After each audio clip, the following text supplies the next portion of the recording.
말씀을 나누겠습니다. 오늘 이 말씀을 나누기 전에 우리 믿음으로 함께 같이 선포하도록 하겠습니다. 다 함께 시작. 성경은 하나님의 말씀입니다. 오늘도 하나님께서 주님의 말씀의 종을 통해 이 성경의 진리를 나에게 선포하실 것입니다. 아멘.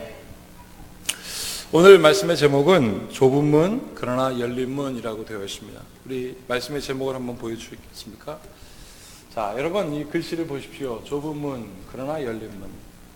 많은 사람들은 좁은 문 하면 생각합니다. 저 좁은 문에 한꺼번에 가면 들어가기 어려우니까 닫힌 문과 다름이 없어 라고 해서 답답해하며 떠나는 사람들이 많습니다. 우리가 왕왕 운전을 하면서 그런 거 경험하죠. 이렇게 꽉 막혀 있느니 차라리 걸어가는 게 낫겠다. 여러분, 그러나 오늘 성경은 뭐라고 얘기하고 있냐면 예수님이 말씀하신 이 좁은 문은 우리가 답답한 것 같지만 그것은 무엇입니까? 열려있는 문이다 라고 오늘 누가복음을 통해서 우리에게 확실하게 말씀하실 것입니다. 이 말씀에 귀 기울이십시오. 마음을 여십시오. 하나님의 놀라운 은혜가 여러분과 함께 하실 것입니다. 자, 우리가 이제 사순절 둘째 주일을 보내고 있는데요. 사순절이란 여러분 잘 아시겠지만 예수님의 고난을 기억하는 그런 시간입니다. 40일 동안. 그렇게 하나님의 은혜를 기억하며 예수님께서 우리를 위하여 정말 고난당하심을 기억하는 날인데 오늘 우리 둘째 주일이고요. 사순절 첫째 주일은 어떻게 시작되냐면 제의 수요일이라고 합니다. 올리브 잎을 태워서 그 가루를 기름에 묻혀서 이마에다 십자가를 딱 긋습니다. 그리고 사순절을 시작합니다. 그것을 제의 수요일 혹은 애쉬 웬스데이라고 합니다. 그런데 올해는 우리가 제의 수요일을 못했습니다. 설날과 섞였기 때문에 그랬어요. 설날 연휴에 껴있으니까 제의 수요일을 못했습니다. 그런데 제가 말씀을 준비하다가 갑자기 하나님께 죄송한 거예요. 그러네 자책했습니다. 이것을 좀 우리 성도들께 강조하여서 사순절을 기간을 보내야지. 그런데 여러분, 자책보다 더 중요한 게 있더라고요. 예수님께서 우리에게 주신 그 고난의 의미를 깨닫고 예수님께서 우리의 모든 묶임으로부터 해방시키시고 우리의 모든 앓고 병듦으로부터 자유케 하신 것을 선포하는 게 더 중요하더라고요. 그래서 나는 주님의 고난 받으심으로 우리가 나으심을 입었음을 오늘 선포합니다. 그리고 그 은혜로 사시는 여러분들 되시기를 축복합니다. 우리 옆 사람에게 이렇게 선포할까요? 주님의 고난으로 우리가 나음을 입었습니다. 시작. 주님의 고난으로 우리가 나음을 입었습니다. 아멘. 지난 주일날 우리 여기 있는 학생들이 이제 6학년을 벗어나 중학생으로 처음으로 예배를 드렸어요. 제가 안 받겠습니까? 받죠. 숙이고 옆을 쳐다보고 저한테 안 느끼려고. 제가 어제 우리 태준이한테 그랬습니다. 태준아, 아빠가 설교하는데 고개를 숙이면 되겠니? 지난 주일날 아빠가 무슨 설교했어? 딱 그랬더니 제목을 딱 얘기하더라고요. 구원은 보답이 아닙니다. 그걸 했다는 거예요. 그 순간 제가 좀 긴장을 치며들려 했다가 갑자기 마음으로 감사함으로 구원은 보답이 아니지. 그러나 내가 보답받으려고 너한테 묻은 게 아니다. 여러분, 제가 이것을 물으면서 생각했습니다. 하나님의 은혜는 내가 생각한 것과 다르게 역사하는구나. 오늘도 우리가 자녀들을 위해서 축복했지만 우리 자녀들은 믿음으로 잘 자라날 것입니다. 여기 있는 자녀들의 부모님들이요, 그 믿음으로 기도하십시오. 예수님이 그래서 고난 당하셨어요. 우리가 할 수 없기에 우리가 기도하면 그 기도를 들으시고 역사하시는 하나님이 우리의 자녀를 믿음의 장성한 분량에 이르게 할 것이고 우리 자녀들을 향하여 본받으라 라고 선포하는 은혜와 축복이 여러분들에게 있을 것입니다. 이것에 눈을 뜨고 이것에 긴장하십시오. 그리고 오늘은 예수님이 그것에 대하여 호통치고 있습니다. 내가 너희에게 말한다 이거예요. 여러분, 오늘 본문 말씀에 보면 예수님께서 바리새인들에 대해서 언급하고 있는데 성경에서 나오는 바리새인들은 어떤 사람들이냐면 예수님을 괴롭히는 사람들이었습니다. 왜 당신이 율법과 다른 일을 자꾸 행하여 우리를 불편하게 하느냐 이거예요. 저 백성들이 우리의 말 따르지 않고 당신의 말을 따르면서 율법을 행하지 않으니까 우리가 마음이 답답하니 차라리 당신 죽는 게 낫겠어 라고 생각하며 예수님 괴롭혔던 사람들이 바리새인들입니다. 자, 그런데 오늘 성경에는 그 바리새인들에 대하여 어떻게 얘기하고 있냐면 그냥 바리새인들 이렇게 되어 있지 않고 이렇게 되어 있습니다. 어떤 바리새인들. 그러면 이 어떤 바리새인들은 누구였을까요? 오늘 말씀을 한번 볼까요? 누가복음 13장 31절에 있는 말씀을 다 함께 읽어보겠습니다. 시작. 곧 그때에 어떤 바리새인들이 나와서 이르되 나가서 여기를 떠나소서 헤롯이 당신을 죽이고자 하나이다. 이러고 있습니다. 여러분, 여기 보니까 어떤 바리새인들이라고 독특하게 써놨습니다. 그냥 바리새인들이라고 하면 되는데 어떤 바리새인들이라는 것은 무슨 뜻일까요? 좀 다른 사람들이요. 그동안 예수님을 핍박했던 바리새인들보다 좀 다른 사람들. 어떤 바리새인들? 예수님을 피하게 하는 사람들. 예수님을 도우려고 하는 그런 바리새인들이었어요. 뭐라고 써 있습니까? 헤롯이 당신을 죽이고자 하나이다. 그러니까 여기서 더 있지 마시고 빨리 피하소서 하고 말하고 있는 그 바리새인들을 향하여 여러분들은 어떤 마음이 드십니까? 나는 이 바리새인 이 설교를 준비하면서 제일 해석이 안 되는 사람들이 이 사람들이었어요. 왜냐하면 지금 예수님을 돕고자 하는 이 바리새인들에게 예수님이 탁 바라보면서 뭐라고 하시냐면 슬퍼하세요. 좋아한 게 아니라 슬퍼하세요. 그 탄식하십니다. 뭐라고 탄식하자면 이렇게 되어 있습니다. 한번 보겠습니다. 34절에 있는 말씀입니다. 예루살렘아 예루살렘아 선지자들을 죽이고 내게 파송된 자들을 돌로 치는 자여 암탉이 제 새끼를 나에게 아래 모음같이 내가 너희의 자녀를 모으려 한 일이 몇 번이냐. 그러나 너희가 원하지 아니하였다. 아니 예수님을 지금 돕고자 하는 바리새인들에게 예수님께서 말씀하시는데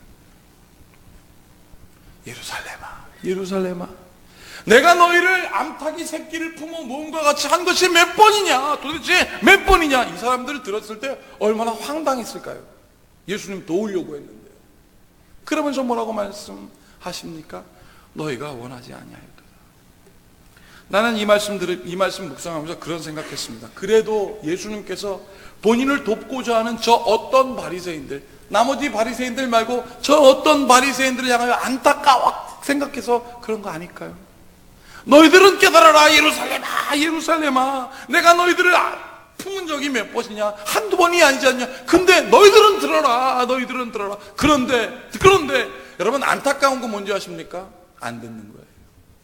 내 자녀라고 해서 내 말을 들을 것 같아가지고 내 사랑을 알 것 같아서 계속 말했는데 안 듣는 거예요. 그러면 어떻게 될까요?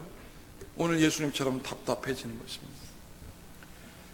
제가 지난주 월요일부터 수요일까지 목회자 연장 교육을 갔는데 독일에서 온 한 선교사님이 이렇게 말씀하시는 거예요.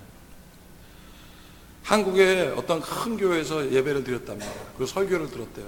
그런데 자기가 그동안 그분도 루터교회 목사님이거든요. 외국인 독일인인데 루터교회 목사님들은 오직 믿음, 오직 말씀, 오직 은총이라는 그 슬로건을 가지고 살아가는 사람들인데 한마디로 오직 복음만 설교하는 사람들이에요.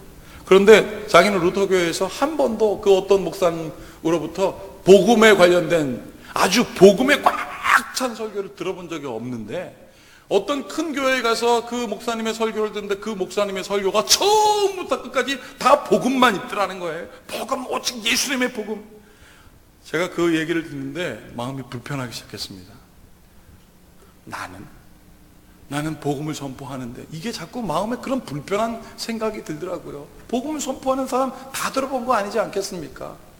근데 그분이 연이어서 이렇게 얘기하더라고요.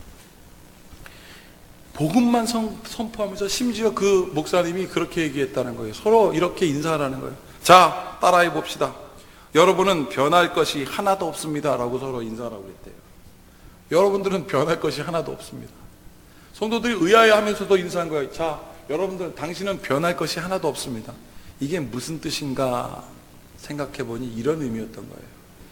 예수님이 그의 이름으로 우리를 구원해 주었기 때문에 더 이상 구원에 대한 다른 건 필요한 게 없다. 너희들이 그 어떤 노력을 해도 너희들이 더 이상 변한다고 해도 구원에 도움이 될 거 없다. 오직 예수님의 은혜가 너희들을 다 덮었다. 그러니 너희들 변할 것이 없다. 이런 의미였다라는 것이죠. 그리고 막 선포했다는 것입니다.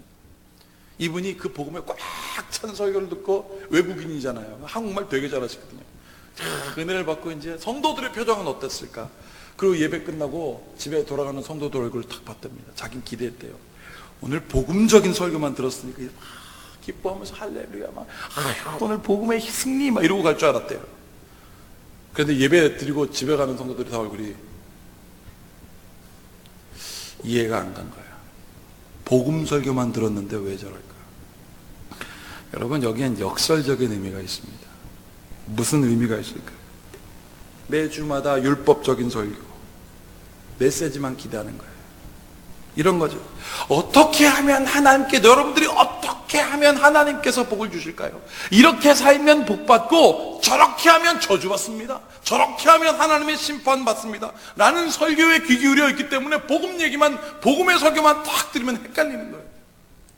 혼내는 설교, 까는 설교, 이렇게 해서 잘못하고 저렇게 혼낼 거야, 저주받을 거야, 그러니 너 이렇게 살아. 그 말에 속 시원하게 생각해서 아유, 오늘 목사님 설교 들으니까 그냥 내가 체증이 다 풀린다고. 이렇게 이런 관심을 가진 건 아닐까. 사랑하는 여러분, 오늘 바리새인들은요, 여러분, 예수님 살려보려고 했습니다. 예수님을 살리려고 했습니다. 왜? 헤롯이 죽일 수도 있으니까. 그런데 그들이 갖고 있는 법, 구원에 이르는 법도와 예수님이 생각하고 있는 법이 달라요. 예수님께서 아무리 하나님의 나라에 대해 설명하여도 이 사람들은 자기들이 갖고 있는 법도가 있기 때문에 받아들일 수가 없는 거예요. 그래서 예수님께서 안타깝게 생각합니다. 아무리 아브라함의 자손이라 하여도, 하나님이 선택하신 아브라함의 자손이라 하여도 안식일에는 병 고치면 안 되는 거예요. 병고침 받아 심지어 죽는다 해도 병고침 받지 못해서 안식일날 내 자녀가 병들어서 죽어도 그것들이 그래서 병고침 받지 못하여도 그냥 할 수 없는 거예요. 이거 하나님의 뜻인 거야. 왜? 안식일에는 일하면 안 되거든요. 안식일에는 병고침은 안 되거든요. 이것이 그들이 생각하는 구원이었습니다. 근데 여러분 생각해 보십시오. 여러분들의 자녀가 주일날 아픈데 병원 안 데리고 가는 게 이게 정상이겠냐고요. 예수님의 구원은 여기에 있지 않습니다.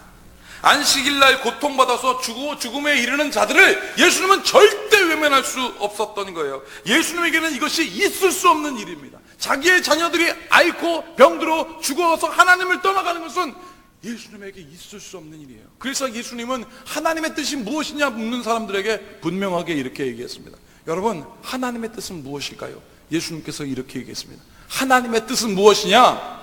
내 이름으로 세 사람이 함께 모여서 내 이름으로 모인 그 자리에 나도 거기에 있겠다 그랬습니다. 이게 하나님의 뜻이에요. 하나님의 뜻은 그러면 무엇입니까? 혼자 두지 않으시겠다는 거예요. 함께 같이 하여서 예수님의 이름을 구하는 자에게 하나님의 뜻이 그곳에 있겠다고 오늘 예수님께서 말씀하셨습니다. 이것이 하나님의 뜻이에요. 나는 여러분들이 하나님의 뜻 가운데 모여서 서로 중보하는 역사를 경험하는 여러분들 되길 축복합니다. 한번 상상해 보세요. 내가 우리 자녀들을 위해서 기도하는데 우리 사랑하는 남편이 함께 같이 기도해 주는 거예요. 예수님의 이름으로. 우리의 자녀가 예수님의 이름으로 함께 같이 예수님의 이름을 구하는 자리에 하나님의 뜻이 있으니 그 가정이 하나님의 나라가 아니겠습니까? 난 이것을 간절히 소망하는 여러분들 되기를 축복합니다. 이게 은혜예요, 은혜. 오늘 그래서 시편 42편에 보면 이렇게 되어 있습니다. 함께 볼까요? 시편 42편. 하나님이여, 사슴이 시냇물을 찾기에 갈급함같이 내 영혼이 주를 찾기에 갈급하나이다. 내 하나님이여, 내 영혼이 내 속에서 낙심이 되므로 내가 요단 땅과 헤르몬과 미살산에서 주를 기억하나이다. 7절 다 함께 읽어보겠습니다. 시작. 주의 폭포 소리 깊은 바다가 서로 부르며 주의 모든 파도와 물결이 나를 휩쓸었나이다 그랬습니다. 사슴이 목이 말라서 생각하는 유일한 한 가지는 시냇물이라는 거예요. 그것밖에 생각하지 않는다는 거예요. 그런데 6절에 뭐라고 되어 있습니까? 내 하나님이여, 내 영혼이 내 속에서 낙심이 되었습니다. 내가 요단강과 헤르몬과 미살산에서 주를 기억하나이다. 광야에서 그 물가에서 주를 기억하나이다. 그렇게 하나님을 사슴이 시냇물만 생각하시 구했더니 여기 뭐라고 되어 있습니까? 주의 폭포 소리가 폭포 소리에 깊은 바다가 서로 부르며 그랬습니다. 나의 고통과 나의 고난으로 나는 깊은 바다 썩 깊이 있는데 하나님이 엄청난 폭포수로 바다에 퍼부으시고 바다를 흔드셔서 어떻게 해요? 그 파도와 물결이, 나에게 고난과 역경이라고 했던 파도와 물결이 오히려 하나님이 나를 부르는 소리가 되었노라. 그 오늘 다윗은 이 시편을 통하여 우리에게 얘기해 주고 있습니다. 그리고 마지막 8절에 뭐라고 되어 있냐면 이렇게 되어 있습니다. 내 영혼아, 내가 어찌하여 낙심하며 어찌하여 내 속에 불안해하는가? 너는 하나님께 소망을 두라. 나는 그가 나타나 도우심으로 말미암아 내 하나님을 여전히 찬송하리로다. 할렐루야. 내 영혼아 어찌하여 낙심하냐. 여러분, 제가 여러분에게 오늘 믿음으로 선포합니다. 예수 그리스도 이름으로 선포합니다. 여러분들이 기도한 모든 하나님을 향한 기도는 하나님이 들으시고 반드시 응답하십니다. 이게 예수님의 뜻이기 때문에 그래요. 그래서 나는 이 노래의 주인공이 여러분들이 되었으면 좋겠어요. 제가 막 상상합니다. 하나님, 내 영혼아 내가 어찌하여 낙심하며 어찌하여 내 속에 근심하느냐. 나는 하나님을 바랄지어다. 이 노래의 주인공 우리 모두 함께 읽어볼까요? 다 같이. 내 영혼아 내가 어찌하여 낙심하며 어찌하여 내 속에 불안해하는가. 너는 하나님께 소망을 두라. 나는 그가 나타나 도우심으로 말미암아 내 하나님을 여전히 찬송하리로다. 할렐루야. 여러분, 내 영혼을 향하여 선포하고 있는데 지금 바리새인들은 어떻게 하고 있습니까? 구원의 다른 길이 보이는 거예요. 구원의 길 저것도 맞는 것 같은데 이것보다 더 중요한 게 있는 거예요. 여러분, 18년 동안 귀신 들려서 앓는 여인을 예수님이 만나서 고쳐주셨어요. 근데 이 바리새인들이 예수님께 뭐라고 하냐면, 예수님, 병 고치는 건 좋은데, 병 고쳐주는 건 좋은데 18년이나 귀신 들렸으니 이 지방에서 얼마나 유명한 사람이었겠습니까? 18년 동안 귀신 들려서 병 들어있는 여인 고쳐주신 건 좋은데 안식일날은 하지 마세요. 내가 안타까워 죽겠습니다. 많은 바리새인들이 당신 죽이려고 했지만 나는 당신을 동의합니다. 그러나 내가 당신 동의하고 당신 살려주고 싶은데 안식일날은 제발 하지 마세요. 이 장면인 거예요. 여러분, 그런데요, 당시 민중들은 안 그랬습니다. 당시 백성들은 안 그랬습니다. 어떻게 했는 줄 아세요? 당시 백성들은 안식일 안 보입니다. 놀란 거예요. 저 18년 동안 병들어서 귀신 들려서 고통받는 그 여인에게 자유를 준 예수님만 보였습니다. 잘 들으세요. 그 백성들은 예수님만 보였어요. 그러니까 예수님을 찬양하고 호산나 다윗의 이름으로 오시는 이여 호산나 하면서 예루살렘 문 다 열어놓고 환영했었습니다. 그렇게 백성들이 좋아하니까 헤롯이 예수님 죽이려고 했는지도 모르겠어요. 자, 근데 문제가 생겼습니다. 그렇게 예수님만 바라봤던 백성들, 근데 예수님이 힘 한 번 못 쓰시고 로마의 군병에 채찍질 맞아 쓰러지시네요. 한 번도 반항하지 못하시고 십자가에 달려 돌아가셨고, 그렇게 예수님께서 죽으셨으니 이 사람들이 뭐라고 생각했을까요? 예수님은 시대의 사기꾼이라고 생각했을지도 모르겠습니다. 배신자라고 생각했을지 모르겠습니다. 그래서 예수님의 제자들을 찾아다녀서 배신의 값을 치르게 하려고 예수님 제자 쫓아다닌 겁니다. 사기쳤다. 여러분, 신천지 잘 아시죠? 신천지의 교주인 이만희 씨가 최근에 대법원에 섰습니다. 그리고 대법관들한테 이렇게 얘기했답니다. 왜 내가 교주냐? 나는 교주가 아니다. 여러분, 왜 대법관에 그 사람을 불려면 이 사람이 이상한 얘기하니까 심리한 거예요. 심리. 무슨 심리했냐면, 자기가 하나님 예수님 담으로 온 구세주고 자기가 보혜사고 자기는 영생 불사한다고 하니까 이 사람이 정신병자가 아니겠는가. 그래서 법원에다가 딱 데려다 놓고 직접 법관들이 물어보려고 부르는 자리에서 당신이 보혜사가 맞습니까? 라고 물으니까 이 사람 뭐라고 그랬냐면, 나는 보혜사 아닌데요 라고 했어요. 당신 영원 불사한다고 했는데 그거 맞습니까? 그러니까 이 사람 뭐라고 하면, 난 영생 불사하지도 않습니까?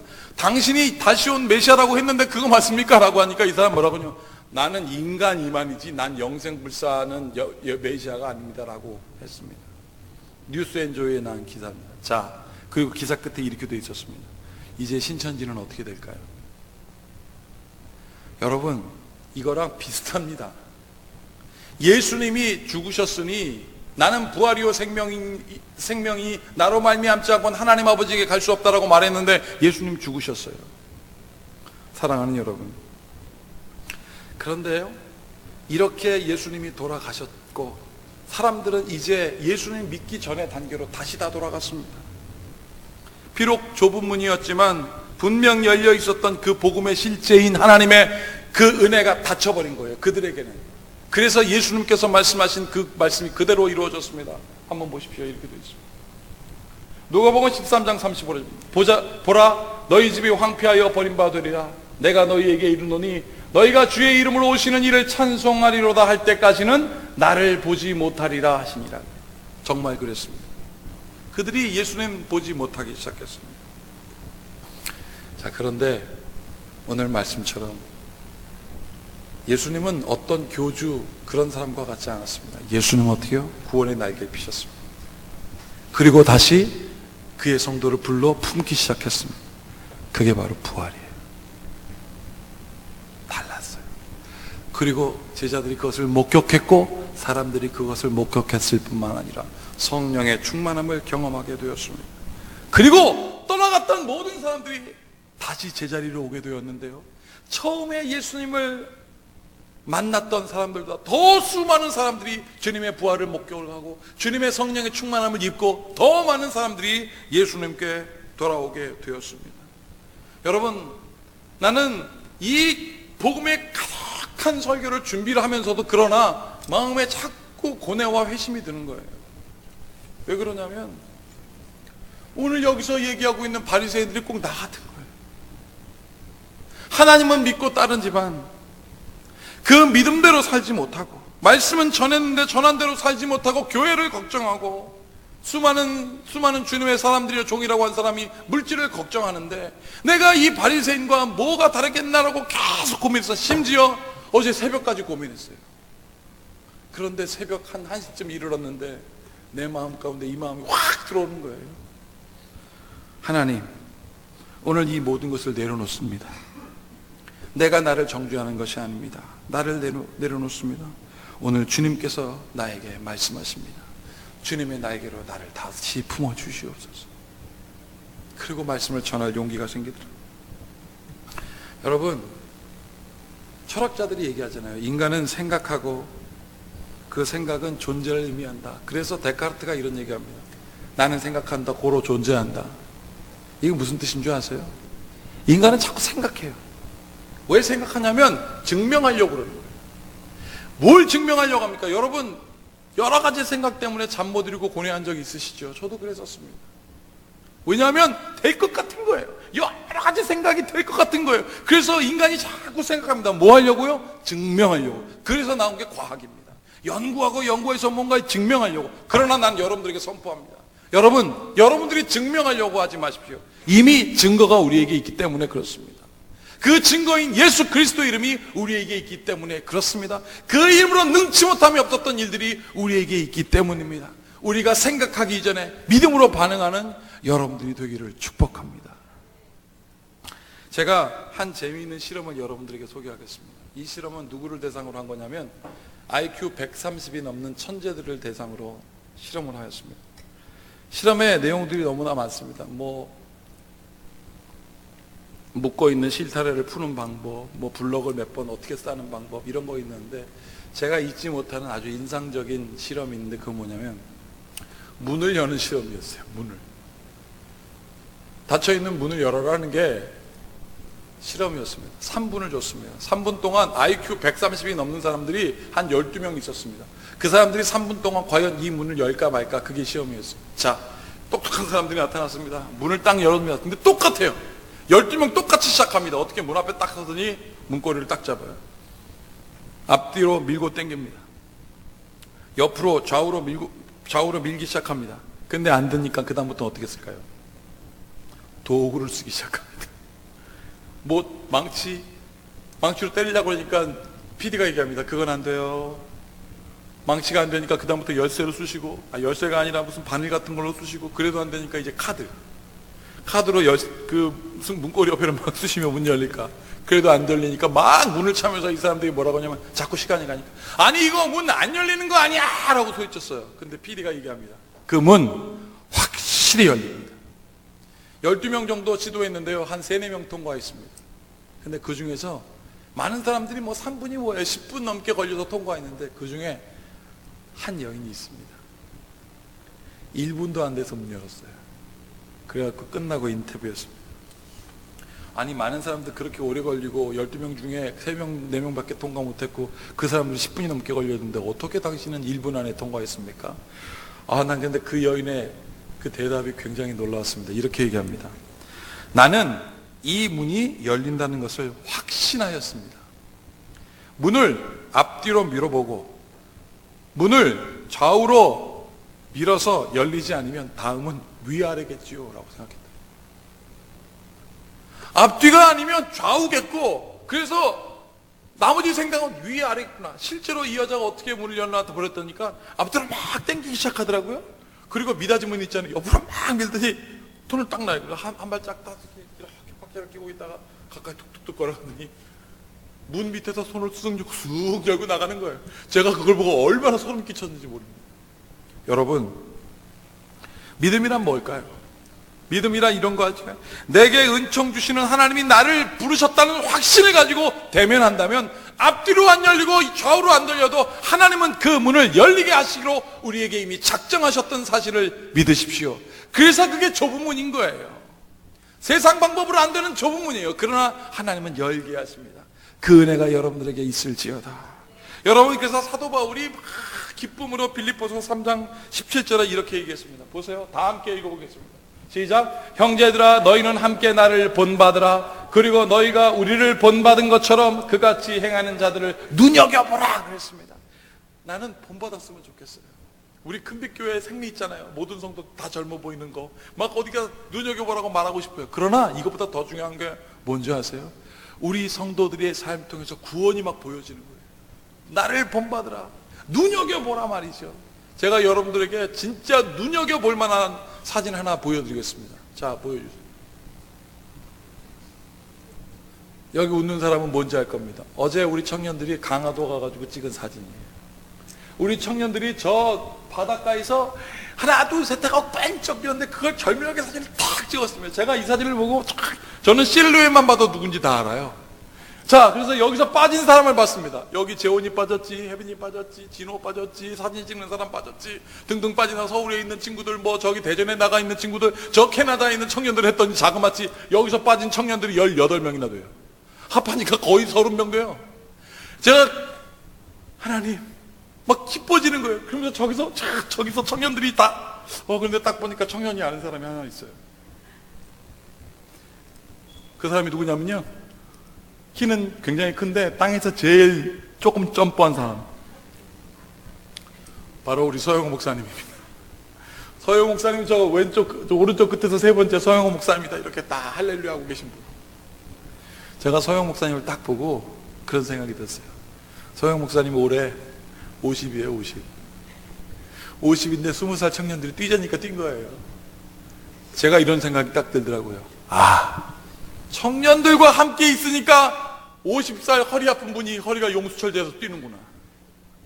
나를 본받은 거예요. 여러분, 나는 우리 서영호 목사님이 우리 청년들과 함께 뛴 것처럼 예수님과 함께 구원의 노래를 부르는 여러분들에게 축복합니다. 눈여겨보는 거예요. 반드시 우리는 뛸 수 있습니다. 하나님의 은혜로 나는 우리의 죄책감과 우리의 잘못한 거 어떻게 하면 구원에 이를까 노력하는 것이 아니라 예수님 이름밖에 없습니다. 그 이름으로 뛰어오르는 거예요. 그래서 빌립보서 3장 21절에서 계속 이렇게 얘기하고 있습니다. 이 말씀이 아닌데 그 다음 말씀, 우리 서영 목사님 눈여겨보시고 자, 빌립보서 3장 21절과 4장 1절에 이렇게 되어 있습니다. 그는 만물을 자기에게 복종하게 하실 수 있는 자의 역사로 우리의 낮은 몸을 자기의 영광의 몸으로 형체같이 변하게 하시리라. 그러므로 나의 사랑하고 사모하는 형제들, 나의 기쁨이여 멸류관을 사랑하는 자들아, 이와 같이 주 안에서 서라 그랬습니다. 이와 같이 주 안에서 서라. 사랑하는 여러분, 좁은 문이지만 많은 사람들 답답하다고 여기고 쳐다보지 않습니다. 그러나 그 좁은 문은 열려있는 문입니다. 여기 이렇게 되어 있습니다. 그러므로 나의 사랑하고 사모하는 형제들, 나의 기쁨이여 면류관은 사랑하는 자들아, 이와 같이 주 안에서 서라. 사랑하는 은혜가, 하나님께서 주시는 은혜가 그리스도와 함께 뛰고 저 창공을 향하여 구원의 노래를 부르고자 하는 여러분들에게 이로부터 영원토록 예수 그리스도의 이름으로 함께 있을지어다. 기도하겠습니다. 주님, 우울하고 답답하고 안 될 것 같은 일들로 시간이 지나갔습니다. 내가 뭘 잘못했는가? 어떻게 하면 이 우울함으로부터 벗어날까? 이 절망과 이 실패로부터 벗어날까? 방법을 찾고 또 찾았지만 하나님, 찾을 수 없었던 이 좁은 문, 그러나 하나님, 열려있는 예수 그리스도를 보지 못하였습니다. 주님을 구합니다. 예수 그리스도 이름으로 함께 기도합니다. 거기에 하나님의 뜻이 있기 때문이오니 우리 성도들 그렇게 본받는 자들 되게 하여 주시옵소서. 예수 그리스도 이름으로 온전함을 경험하여 눈여겨보라고 담대하게 말할 수 있는 주의